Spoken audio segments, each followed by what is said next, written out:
As the day slowly awakens over the Atlantic, a veil of mist drifts across the surface of the Hudson River like a wandering thought. The sky has not yet made its decision.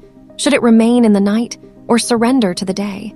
It is precisely within this moment that New York breathes. This city is not merely a point on a map. It is a memory formed of layered time. Prayers absorbed into concrete, dreams wedged between steel, millions of stories spilled across the sidewalks. Each one belongs to people who do not know one another, yet move to the same rhythm. When viewed from above, New York reveals an organized chaos. The lights have not yet gone out because this city never truly learned how to sleep. In one apartment, morning coffee is being brewed. A few streets away, a night shift is coming to an end. It is both a beginning and an ending at the very same time. As the wind moves through the trees of Central Park, the leaves begin to whisper. These whispers are not only the voice of nature, they are echoes from centuries past. The footsteps of the Lenape people still live invisibly beneath the shadows of skyscrapers. This land was breathing long before humanity arrived. Our camera slowly rises. Manhattan's silhouette emerges like a forest of stone in the pale light of morning. Each building is a sentence written upward. Some began with hope, some rose out of necessity, some simply wanted to say, "I am here."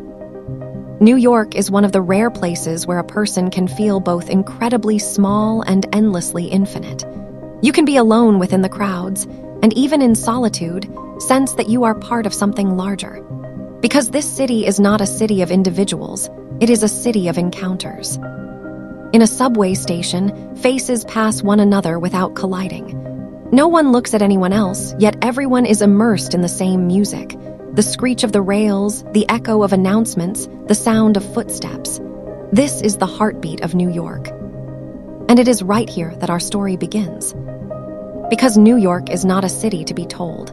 It is a sound that must be listened to. A city's past is not preserved only in archives.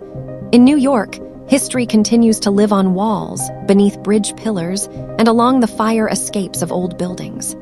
As the camera glides toward Ellis Island, voices carried by the wind can be heard, prayers whispered in different languages, fear intertwined with hope.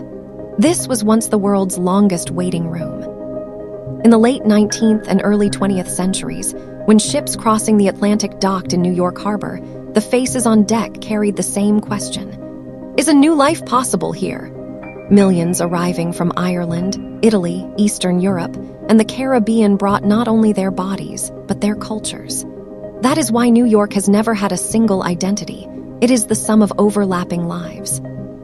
Life was cramped in the narrow apartments of the Lower East Side, but hope was expansive. Different languages were spoken in the same kitchens, different dreams gazed out from the same windows. Tailors, bakers, dockworkers, each one wove the invisible columns of the city.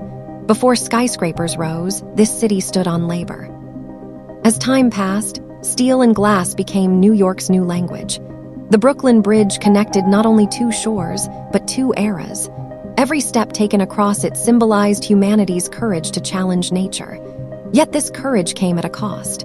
During the Great Depression, unemployment lines formed in the shadow of Wall Street. The same street held both wealth and poverty. The camera turns toward Harlem. Here, history speaks through music. In the 1920s, jazz was not merely a melody, it was resistance. For Black Americans, Harlem became a place of visibility, a place where voices were found. Notes rising from clubs were silent screams against oppression. The poetry of Langston Hughes and the voice of Billie Holiday echoed beneath the streetlights. New York's history is not made of victories alone. On the morning of September 11, the sky fell into an unfamiliar silence. The city stopped. And then, very slowly, it began to breathe again. The memory of that day still lives in the stone of memorials, in firefighters' helmets, in people's eyes. This city has carved its fragility into its memory. And yet, New York has always known how to rebuild itself. Because here, the past is not a burden, it is a lesson. Every generation finds its own path between the cracks of the pavement. To understand New York, one must look not at calendars, but at rhythm. This city measures time not in hours, but in sounds.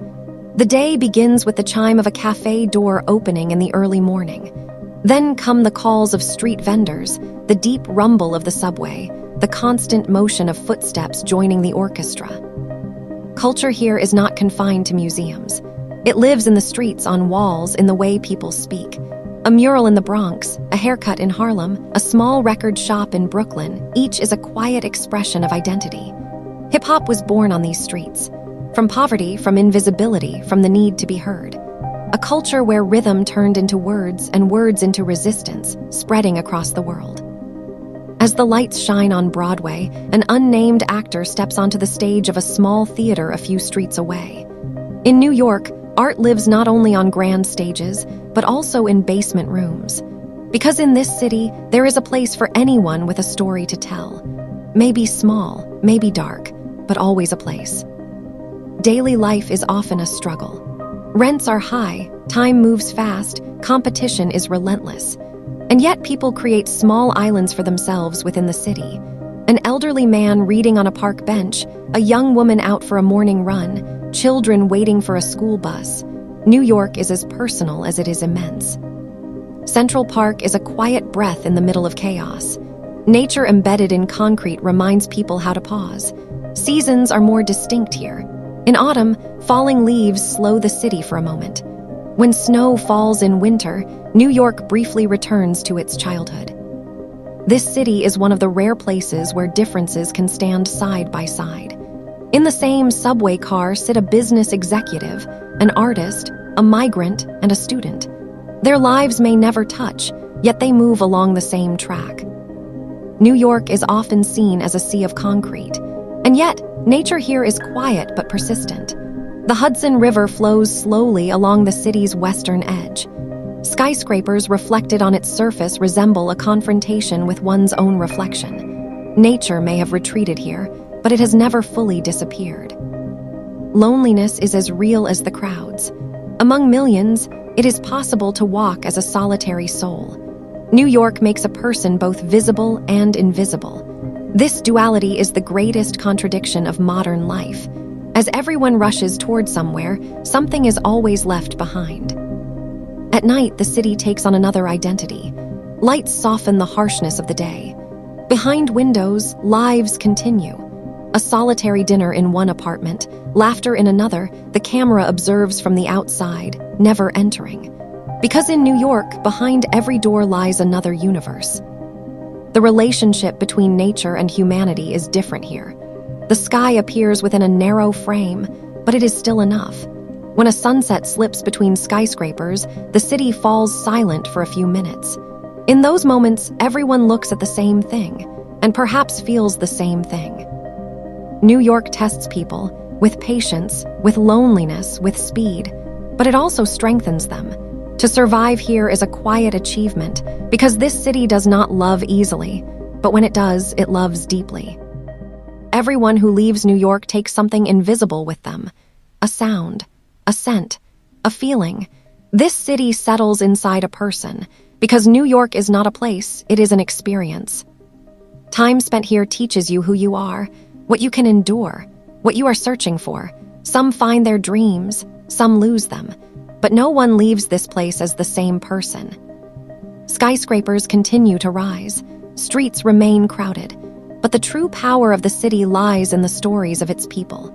Stories rewritten every day, most of them never told. The camera slowly pulls away. The city appears as a whole. Lights, rivers, roads. New York is like a life that never stops flowing. Its beginning unclear, its end unknown. And perhaps that is why New York calls to people. Because some cities are visited. Some are lived in. But New York stays inside you.